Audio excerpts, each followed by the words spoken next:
Hello, everyone, and welcome to This Week at Little Hills. Once again, we are continuing on our journey through the minor prophets this quarter, and we are looking this day at Habakkuk. Now, if you recall, we actually did a series on Habakkuk last summer at Little Hills on Sunday nights. We did a series called Hey God, It's Dark Here, looking at Habakkuk wrestling with the coming judgment for the people of Judah, struggling with knowing that this unrighteous army was going to sweep in and take the people out of the land.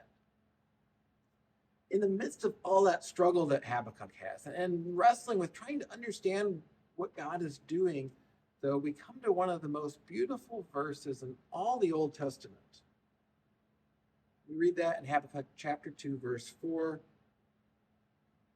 It says, "Behold, his soul is puffed up, it is not upright within him, but the righteous shall live by his faith." People of God had not been living righteously. They had been focused on taking advantage of their positions and oppressing the poor. They had been focused on worshiping other gods because they thought somehow they would get an edge by doing so. But what would happen with the righteous? What would happen when the judgment came? And oftentimes, when people are living unrighteously in society, even those who cling to God are going to feel like they're being swept away by God's judgment. What happens to the righteous? Well, the righteous lives by faith. And we see that through the story of God being with his people, even as this judgment comes.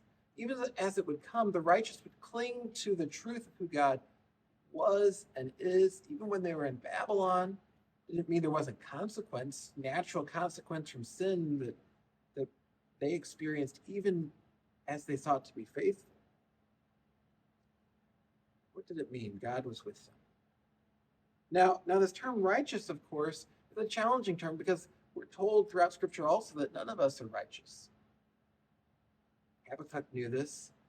The psalmist knew this. The New Testament authors knew this. So what does it mean that the righteous shall live by his faith? It's that last part. We live by our faith in Jesus. That's what makes us righteous. The faith pours into us because, as we're told in Romans, God has given us the righteousness we find in Jesus as we trust in him. On the contrast, in the first part of this verse, behold, his soul is puffed up, is not upright within him. We find the proud Babylonian. Yes, he's given that momentary opportunity to be God's instrument of judgment. He's going to seem victorious.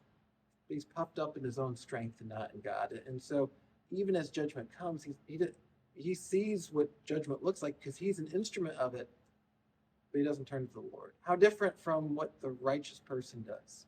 We will experience judgment because we're going to do things that are displeasing. We're going to have the consequences of our sin at times come upon us. If we trust in Jesus, what do we do in those moments? We turn back to him.